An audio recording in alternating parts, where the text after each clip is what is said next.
Joining us now for the first time in a long time from London, Nigel. We'll get to UK stuff in a second, but most importantly, congratulations. I watched so many of your rallies on YouTube. I watched what you did. The Happy Warrior was so invigorating to see. Congratulations on what you and Reform were able to achieve, mate.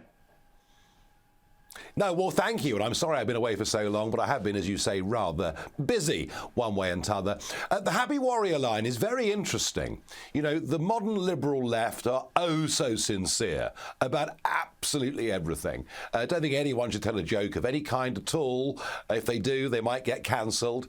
And then so many of the conservative movement across the Western world are just a bit dull as well. So, you know, if we can inject a bit of life, a bit of comedy, a bit of fun into what we do, well, isn't that what ordinary folk do when they live their lives? Yeah, we believe in what we believe in. So, yeah, I would love to be thought of as a happy warrior.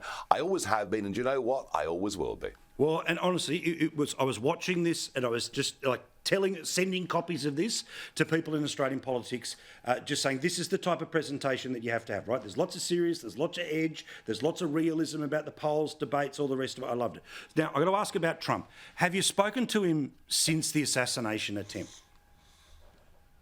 Yes, briefly, but more importantly, I've spoken to the family at some considerable length.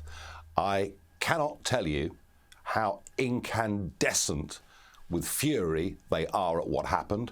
How the hell does somebody with a high-velocity rifle get onto a sloping roof just 120 metres away from where Trump is speaking? How has that ever been allowed to happen? Now, without getting deep into deep state conspiracy theory, what I think we can say is the woman that was appointed head of the Secret Service was put there as a woman who'd worked at a big corporate company, PepsiCo, in charge of their security. It looks very like a modern-day diversity and inclusion job that it does given to somebody on merit, and it very nearly got Trump killed. I didn't used to believe in miracles, Paul, but after what happened on that day, I think now I do.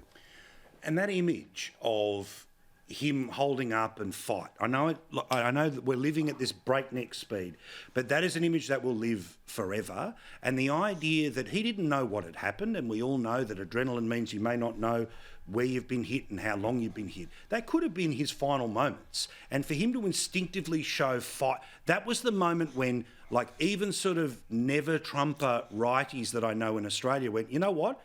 That's literal courage under fire, and now I'm all in. Yeah, I mean, you can never tell how any of us would react. You know, we've been drafted into the army, we're told to go over the top. Whatever it may be, you never know how anyone's going to react until they're actually there. What he showed in that moment was the man that I know. I said on stage in the 2020 presidential election in Phoenix, I pointed at Trump and I said, this is the bravest man that I've ever met. And my goodness me, didn't he prove it that day in Pennsylvania? Totally extraordinary. And one thinks of the historic Iwo Jima image of them raising the flag after this tens of thousands of Americans died fighting the Japanese, and there's a statue in DC of that Iwo Jima moment. But that was actually staged for a photographer. Trump doing that and saying fight, that was him. It tells you who he is. He may not be perfect, but my goodness me, he's got the courage of a lion. And right now, with the threats we face, be it from Russia or China, or perhaps the most serious of all, Iran, what the Western world needs is a strong, brave leader. Peace only comes through strength, not weakness.